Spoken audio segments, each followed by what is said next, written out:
All right. Hi, everyone. Thanks for joining us for this Hello Cup Investor webinar. This is the first investor webinar that I've done completely remotely. So apologies in advance if we have any technical issues. But if anything goes wrong, please just comment in the comment section or the Ask a Question tab, and we can make sure we fix it quickly.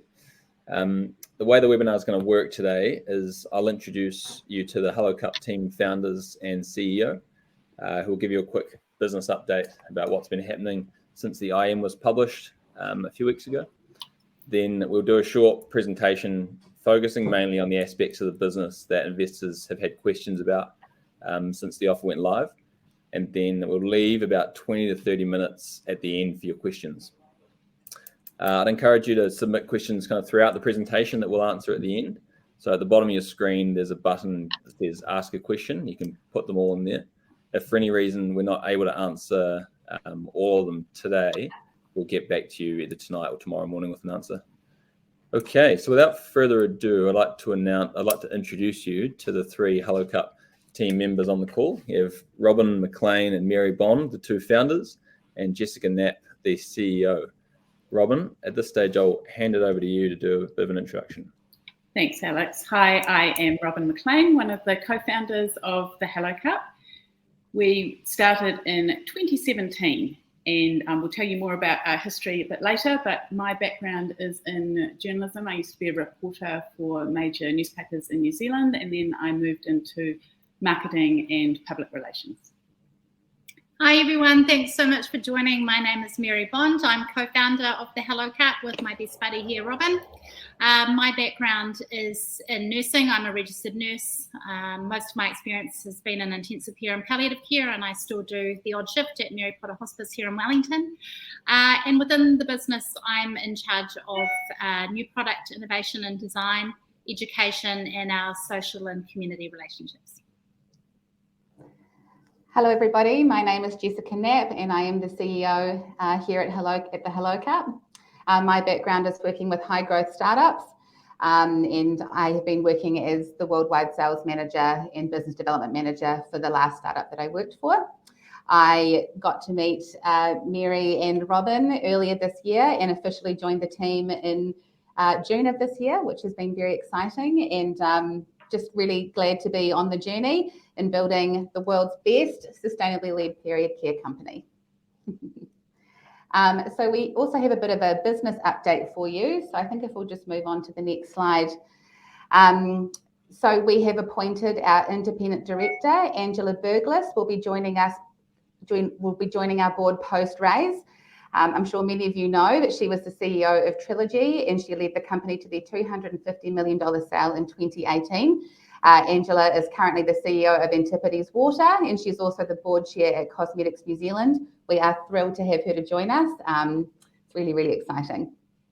We have also just submitted our patent for our Hello Menstrual Disc. I'll let Mary go into a bit more about the particulars of this later on, but this is our next big piece of innovation.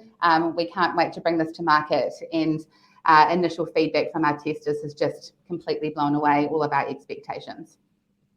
So our low cervix cup is one of our specialty cups. We're one of the only companies in market who are selling this offering. It has become one of our top performers in our D2C channel, accounting for 20% of that D2C revenue, and it's only been in market for 11 months. Now we are also celebrating 1 year on Amazon, which is really exciting for us. September was our best month yet, and we've actually doubled our revenue since January of 2021. And also our D2C sales are going really well. September was our second best month of this financial year. We achieved $109,000 in sales, which is about $32,000 above our target. And also last but not least, we're bringing in Sue Lindsay, who is our new virtual CFO. She's also joining us on the call today, and we're just thrilled to have her joining our wonderful team. That's about it from me for now. I'm going to pass along to Mary, who's going to talk a little bit more about the history and the key milestones. Thanks, Jess. So really, we've had a lot of wins in the last 4 years. It's been hard work, but we've had some cause for celebration. We launched in December of 2017. We signed an equity partnership deal with Pharmacat Pharma Packs, who manage our Amazon sales, and they're just an incredible partner to work with. We are climate positive. We pay living wage and are living wage certified and B Corp certified. We achieved $1 million in sales for the Hello Cup in March of 2021. And in May of this year, we reached the most amazing target, which was diverting 200 million single-use products such as tampons and pads from ending up in our landfill and in our oceans. Awesome. I'd just say as well, just for clarification, that's in annualized sales just for the cup products. Yeah. Cool. So onto the problem, opportunity, and solution. Right. So essentially, Mary and I had terrible periods growing up, and we wanted a better solution than the status quo for our daughters. We noticed that there was a lack of innovation in the period care industry. So really all that was available to people with periods was single-use tampons and pads. And while menstrual cups have actually been around for a long time, they were not mainstreamed. Those single-use products are hugely environmentally destructive. The first tampon ever used is still somewhere on our planet. There are 5 billion tampons and 12 billion pads bought and discarded each year, and they can take up to 500 years to break down. So single-use products can be uncomfortable. They can dry the user out. They can contain harmful chemicals. There's no mandatory labeling requirements for tampons, and so people really don't know what they're putting inside them. So what's the opportunity?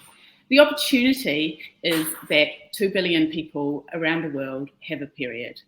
And as we move into different times, people want to live more sustainable lives, and period care is no exception. There's $40 billion spent globally on period products, and the menstrual cup market was the fastest growing period product last year. The sustainable period market is currently valued at around $900 million, but obviously that is growing. And essentially, while we are currently called the Hello Cup, where we're taking the business post-raise is that we will be the first global sustainable period business. So we will have menstrual cups will come under the umbrella of the Hello brand, and we will have other items for people like pads and underwear.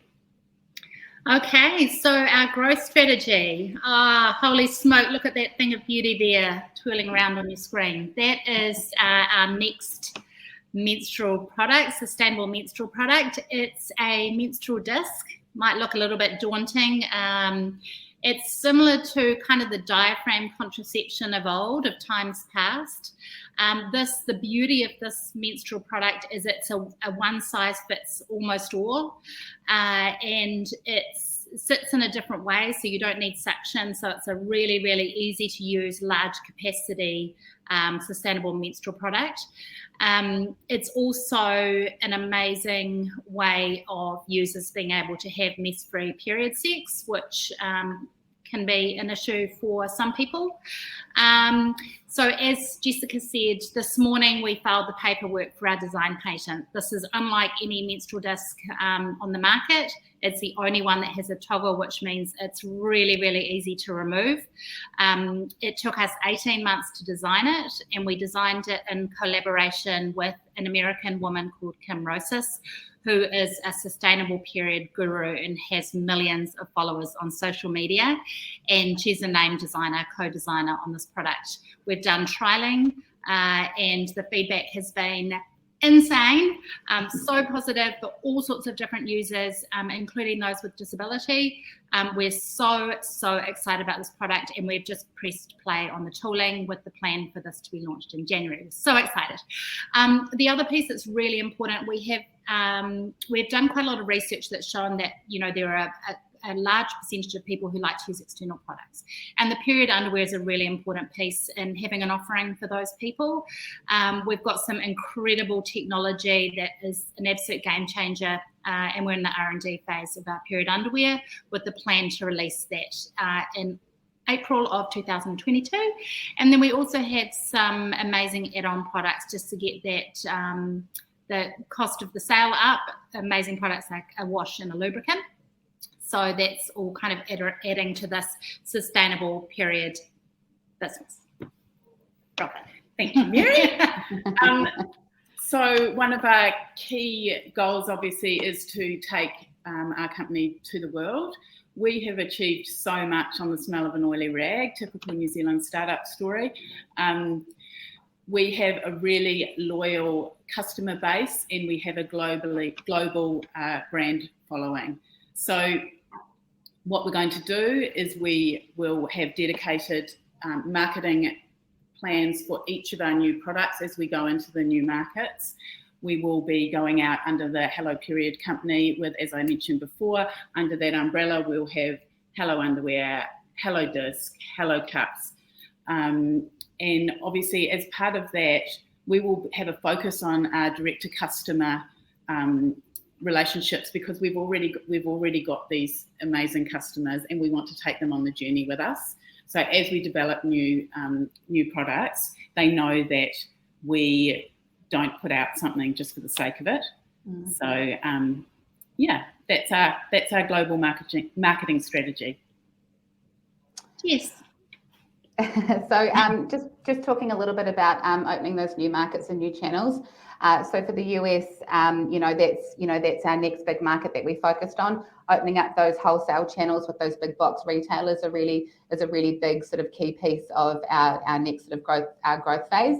We're already in preliminary conversations with some of these big box retailers, so we're feeling pretty excited about that.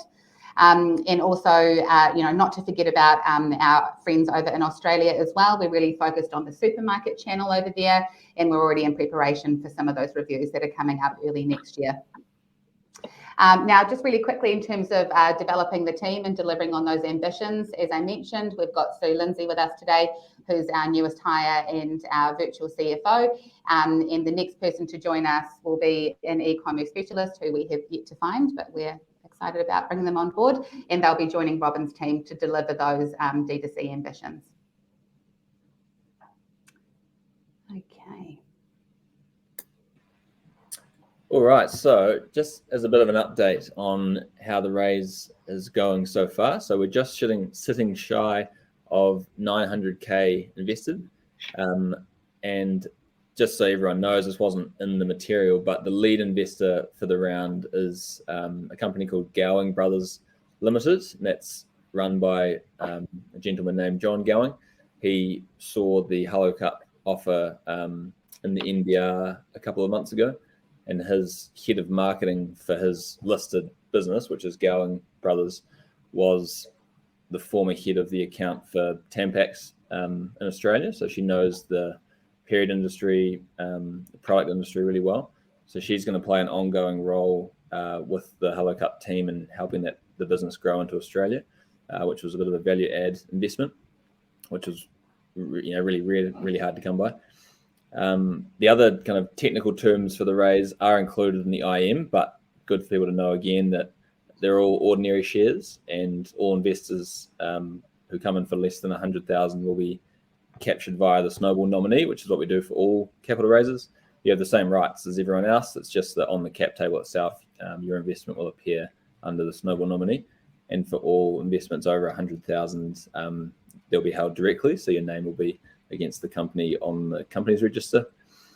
We can go into some more questions about this during the Q&A, but I thought, Jess, do you want to give a bit of an overview on the use of funds? Yeah, absolutely. So we've got sort of 5 main pillars for our use of funds, which you can see listed here. That's new product development, working capital, global marketing, new markets and channels, and people capability. We've created a global brand on a shoestring budget, and we're so looking forward to adding new products to our offering and really expanding our global presence. And we're also, as I previously mentioned, really looking forward to working with Angela on how to best deploy those funds. So exciting times. And then I think we'll go, here we go. So just to give a bit of an overview of our profit and loss and a quick few highlights, if you will. So we are on track to hit our FY22 sales numbers, which is, really exciting.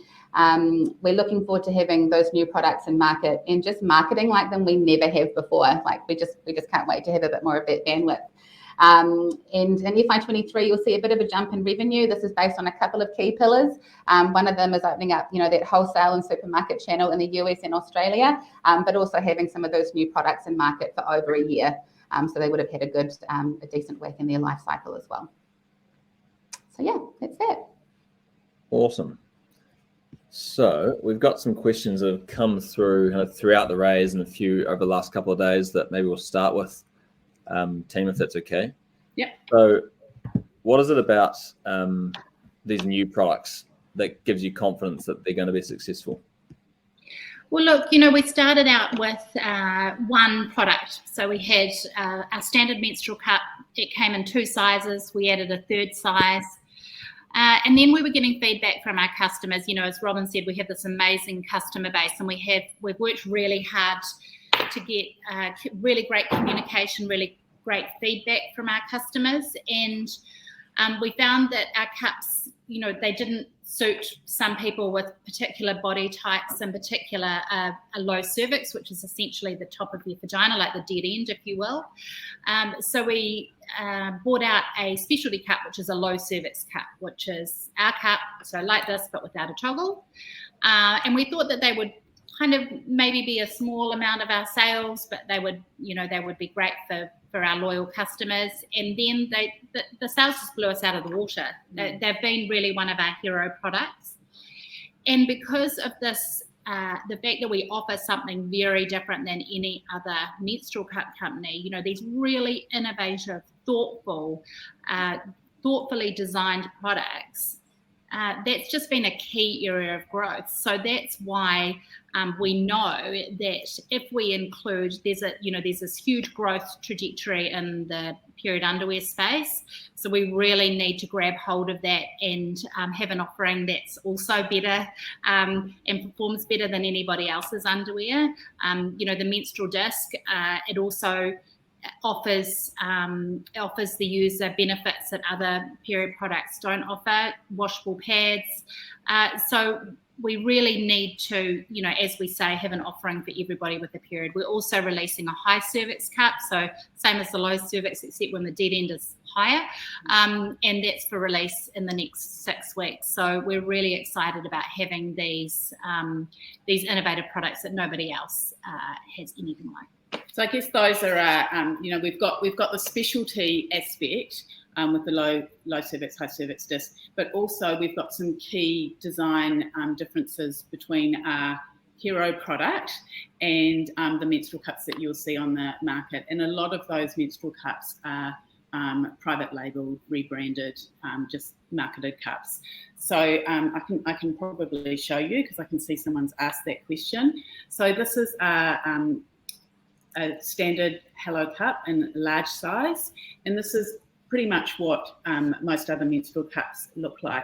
So you'll be able to see that the key thing you can see straight off the bat is that this generic cup has an external rim, and we've put the rim on our cups on the inside, and that's for comfort and also to stop pressure on the urethra, which can cause a sensation which makes people want to pee, basically.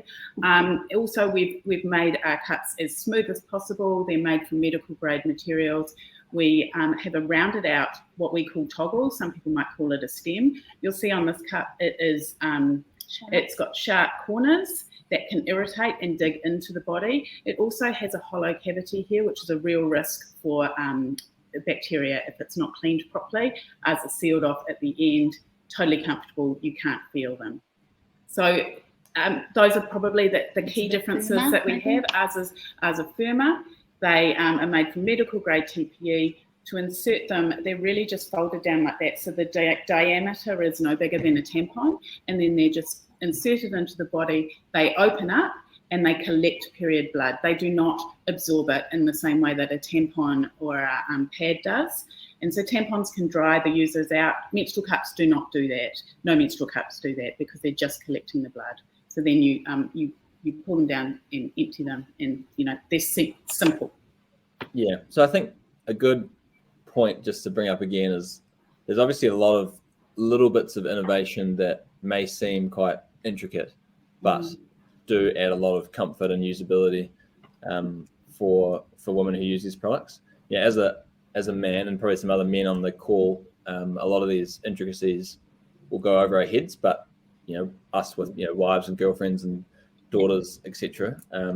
This is all quite important stuff. So it's really important, and also most of our customers are first-time menstrual cup users. So to get them to stick with a sustainable product, it has to be as good as or better than the product they were using before. And so if people have been using pads and tampons and they're okay, what we offer has to be better. So that's why we designed our menstrual cups really with the first-time user in mind, so that they could use them and they worked really well.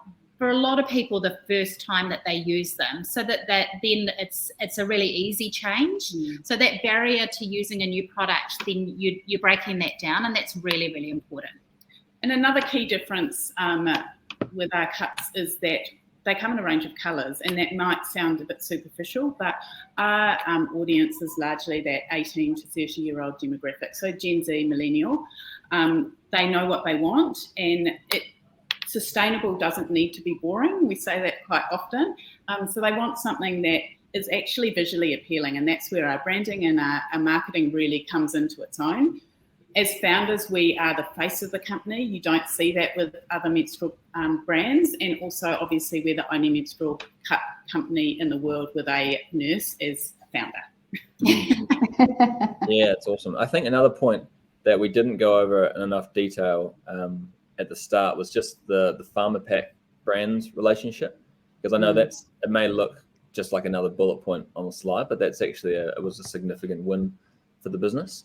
It was a real win in the sense that we're a small startup, and trying to break into the US market is a big deal, and Amazon is huge. So people in the US, we know their buying habits. They might see your brand, but then they'll go and look to see if you're on Amazon and buy it on there. So to have a strategic Amazon partner was really amazing and essential for us. So we have fortnightly marketing meetings with them, and we've got a team of 8 people working on our account with PharmaPacks. We just wouldn't have been able to achieve that ourselves. Yeah, and it's also worth bringing up that they were in part responsible for the success of another iconic New Zealand. Yeah, so we met them through Brianne from Atique, introduced us to PharmaPacks, and they are a shareholder in Atique, the New Zealand solid shampoo and body cleansing bar company. Yeah, and they're awesome. amazing, and they've done very, very well. So and they love their Kiwi brands. New Zealanders and New Zealand brands. So win-win. Yeah, awesome. Yeah. I think there are some investors that are having a few issues with the buffering. I know, what a pity.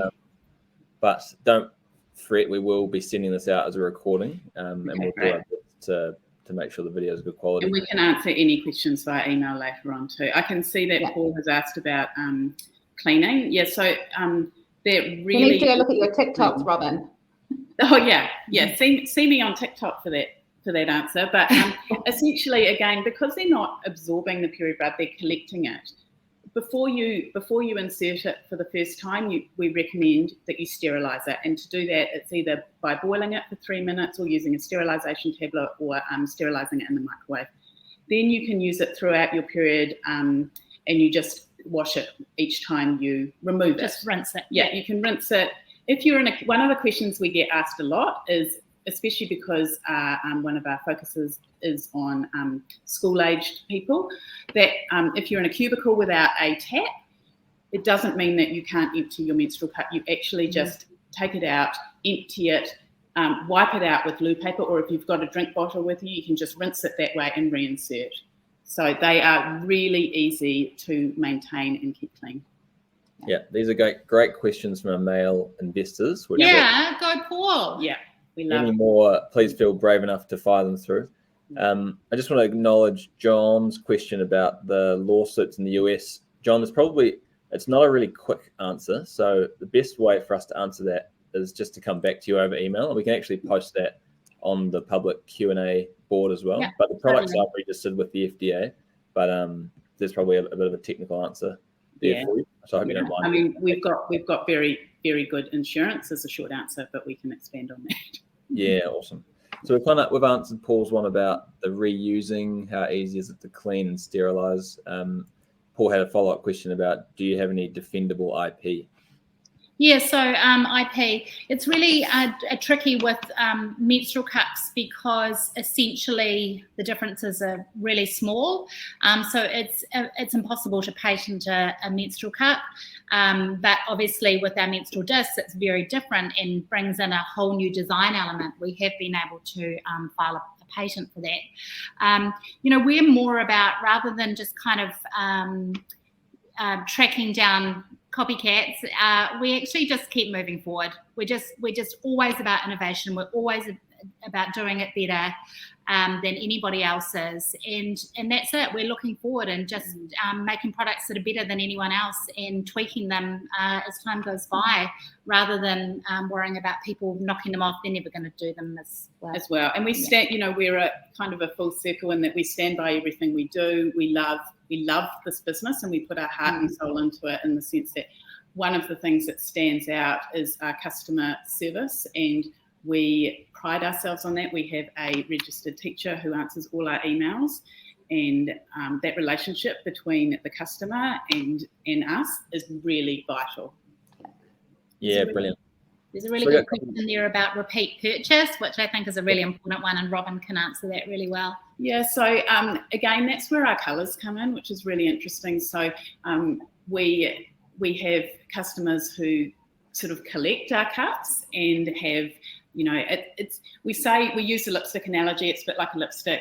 You keep one in your handbag, one in your bathroom drawer, one at work. So we do have a strong repeat customer rate, in the sense that we're still relatively new, and obviously our product has a longer lifetime than some. But also that's where this new product development comes into the piece too. So we have in development, we have a wash, we have a lube, we have the disc, we have we already have liners, and so we do have these additional products that complete us as a company, and we already have a sanitizing spray and liners, so we already have sort of these products that repeat purchases, and we very rarely now have orders where it's a cup. They usually have liners and the sterilizing spray added on. Awesome. I think that kind of segues nicely into question. I can't see who it's from, but what has to happen for you to hit your earnings numbers in the US? Jess, I wonder if that's a good one for you to answer. Oh, there's so much happening. So we sort of have this. We have this three-channel approach, if you will, which is the D2C, the wholesale, and the supermarket. If we're talking specifically about the US, in the near term, sort of up to FY23, it's a real focus on those wholesale sellers and continuing to develop our relationship with pharma packs. Robin and Mary have already spoken about how amazing and committed they have been to date, but they're really on board with our new product pipeline. They see a market for all of those, and they're really on the journey with us. So they are, they're a real feather in our cap and a really strong partner. And then, as Robin sort of touched on as well, we're currently working on brand awareness, ambassador campaigns, and our influencer campaigns in the US. We have been selling there for a while, but we're really ramping that up at the moment, and that's going to continue to expand, that D2C channel. And also, Robin, you could probably speak to this better, but preliminary conversations with some digital agencies and PR. We've had those initial conversations with agencies over there. At the moment, our focus is really on establishing our voice and being a trusted, recognised brand over there. So, that's the first part of our marketing strategy in the US. And so, we're working on media, so actually some of the older school PR channels. And I just saw a question from Sarah. As an investor in HelloCut, does this automatically mean I'm an investor in your future product line? Absolutely. Sure does. Absolutely. So yeah, that's why we're really so excited, and we're really keen to get the message out there that we are sort of post-raise, we are the Hello Period company, and all under one umbrella. So you're investing into the mothership. Yeah, totally. I think another good point that we kind of washed over a little bit in the deck was that you've built quite a strong community, and there's obviously a big education piece that goes alongside bringing on customers to use these products.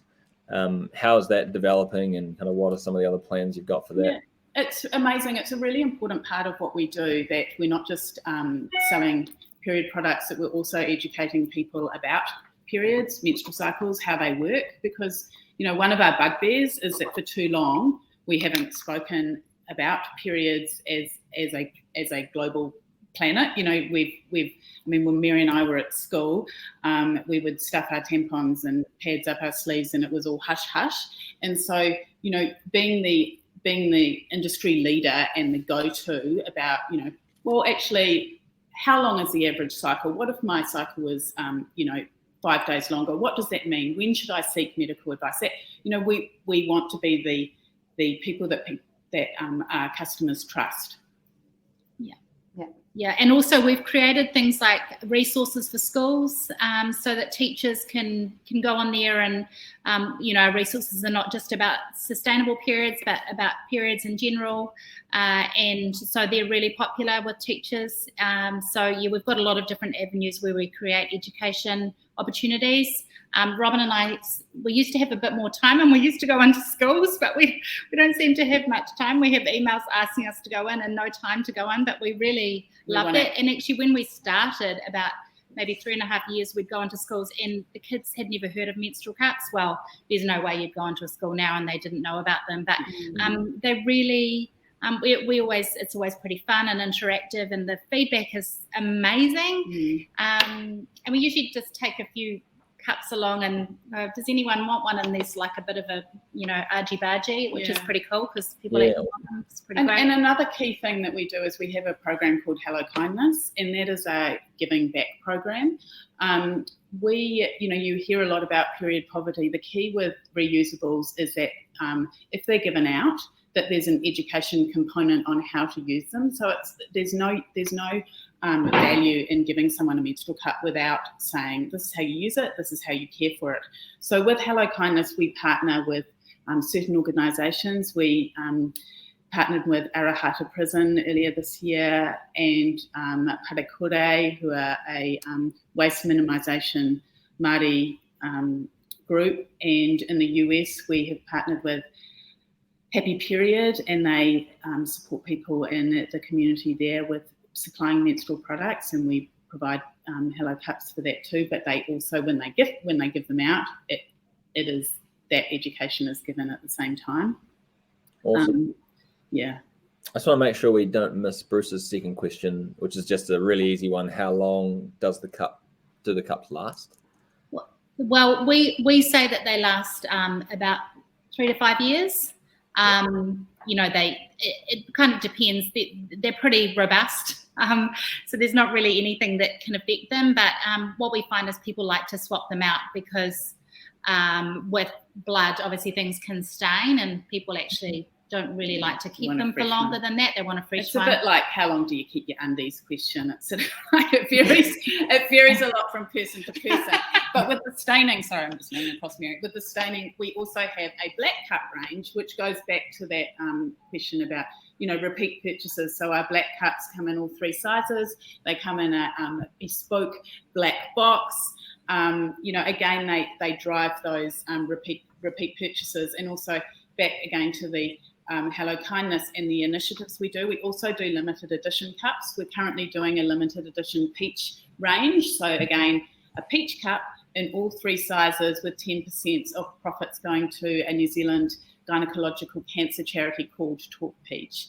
That's how we inject different things. We start a conversation. So all of last month was devoted to gynecological cancer. And we got a lot of awareness now. media, didn't we? A lot of, some really positive feedback and a great cause to obviously be aligned with. And, that's a huge part of our business. We are truly a values-led business. We don't just say we are, we actually are. At the basis of our company is this very long and enduring friendship between Robin and I. And it's a very strong partnership. And we really, those values, they really lead us in all our relationships with our suppliers, who are the same on the whole from day one. And as employers, it really comes down to relationship building and actually making and selling products that people actually truly need and that are sort of market leaders and the highest quality products on the market. Yeah. So we got a couple more questions. Again, I can't see who asked this one, but is there a threat, one of the larger period companies coming in with a cheaper copycat product with large marketing budget? Always, yeah. There's totally always that threat. Actually, Tampax did release a cup probably 2 years ago. They released, but they, in my opinion, they totally missed the whole point because they released it and it came in this solid plastic egg-shaped container and all this single-use packaging. So no innovation. Yeah, no innovation. They rushed it out. So look, absolutely. But again, like we said before, we're not looking. We're doing it. We're doing our own thing, and we are led by innovation, making a beautiful, high-quality product that's marketed really well with a really strong brand voice. And we are real people behind the brand, and we're really approachable. And there are free menstrual cups. You go on Facebook, you can get a free menstrual cup. But honestly, they just turn people off because they're really soft, they're really poorly made. And if you go, there are quite a few forums, closed forums on Facebook where people review these cups and talk about them. And, those inferior cheap cups, they just don't work. I mean, it's like everything in life. There's always a cheaper version, but normally it doesn't last long. Yeah. So I guess I was just going to add one of the things that sort of attracted me to Hello and coming on board, and obviously I was aware of the competitive landscape as well because I'm a millennial, conscious consumer.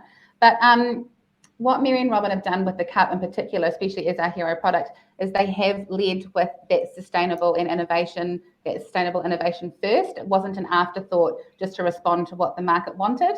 It was something that they saw and then, developed to fulfill that need, and sort of that's at the forefront of our NPD roadmap as well, with the disc and the underwear and the high cervix cup and things like that. And again, it shows you, what we've done with our low cervix cup as well. That's only been in market for 11 months because, we got a lot of requests for it, and, here we are. So, yeah. Yeah, awesome. There's a really quick answer for Paul. So are the existing shareholders putting in any more cash? And Paul, the answer is super simple. There were shareholder loans of about 260,000 before the raise, and those are all converting during this raise at the same valuation that all new shareholders are coming in on, which is, I think, admirable that the founders aren't keeping those loans against the company. They haven't been paying themselves, massive salaries, so this is very much blood, sweat, and tears type startup funding. We actually only started our salaries 3 weeks ago. 3 weeks.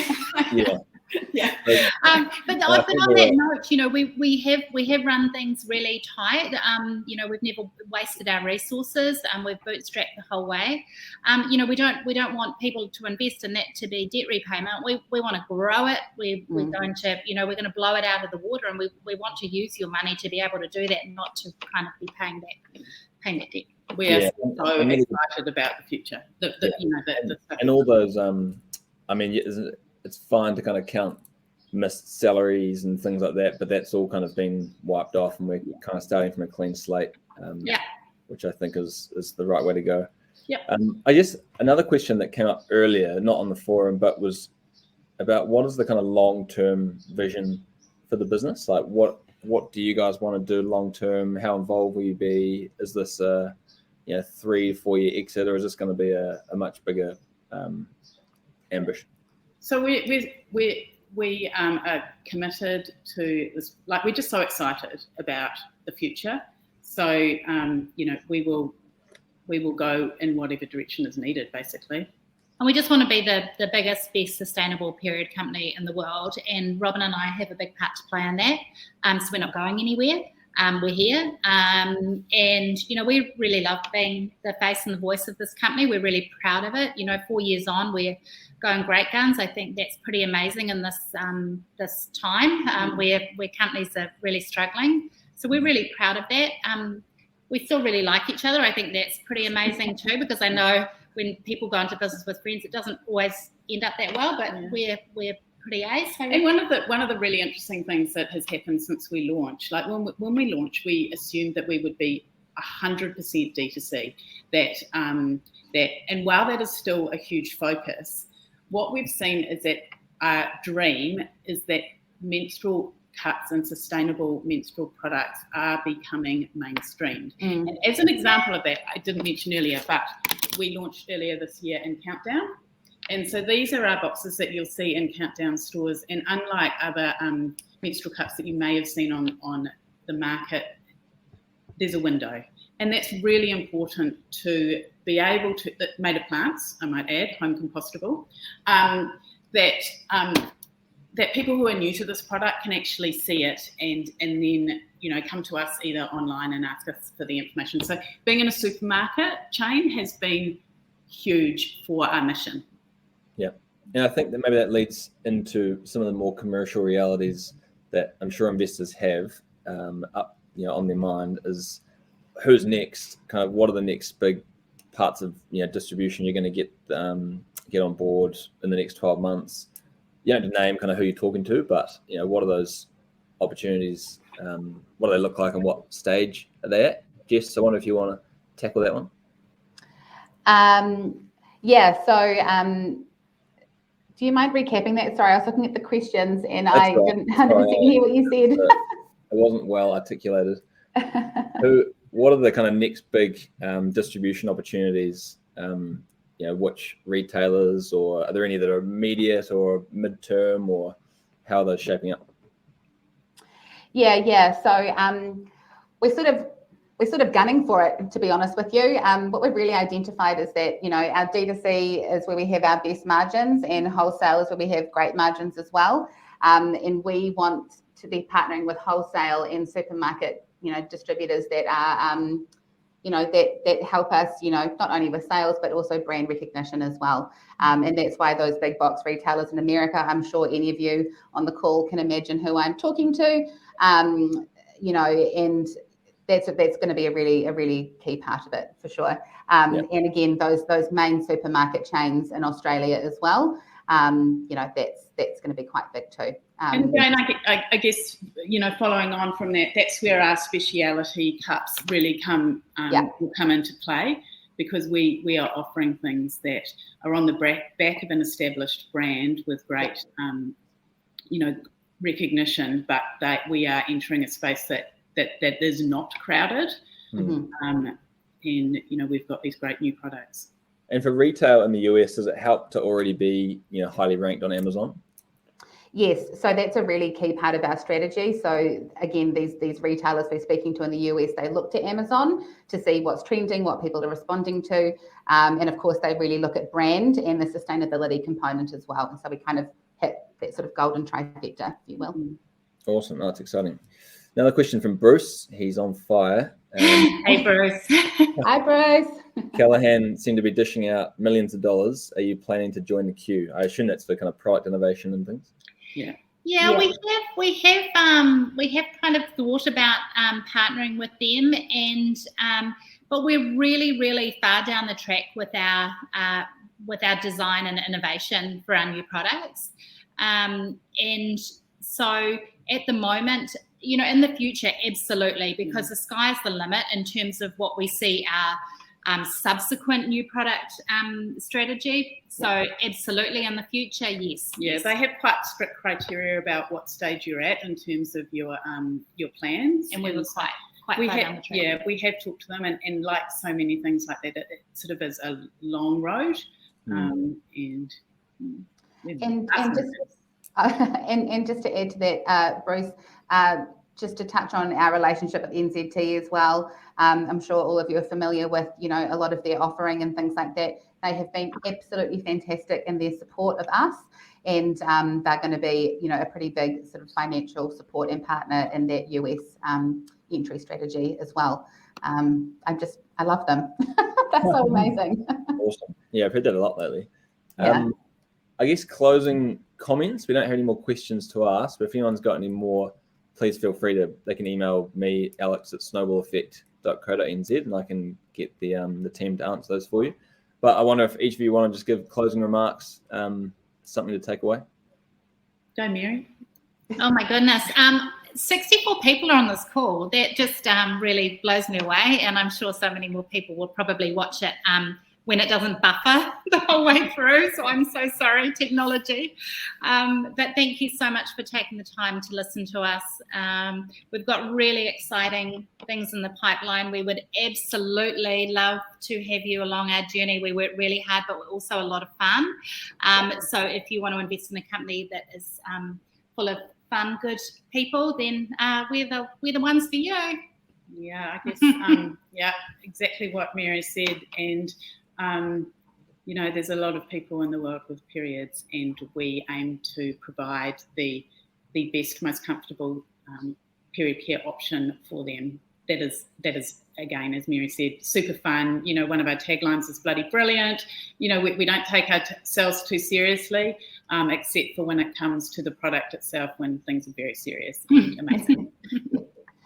And I'll just round it out by saying, thank you to everybody for, taking the time today. I'm sure everyone's got Zoom fatigue or Crowdcast fatigue, but thank you for being here. And I hope that you want to join us along the road in this journey. And we're happy to, have any calls with you directly or answer any questions via email. We're actually really fun to talk to as well, and smart. Fun and smart. But yeah, thank you, everybody. It's been really nice to talk with you all. Thanks, everyone. Thanks, everyone. Thank you so much. Thanks, guys. Thanks for tuning in. See you later. Bye. Bye.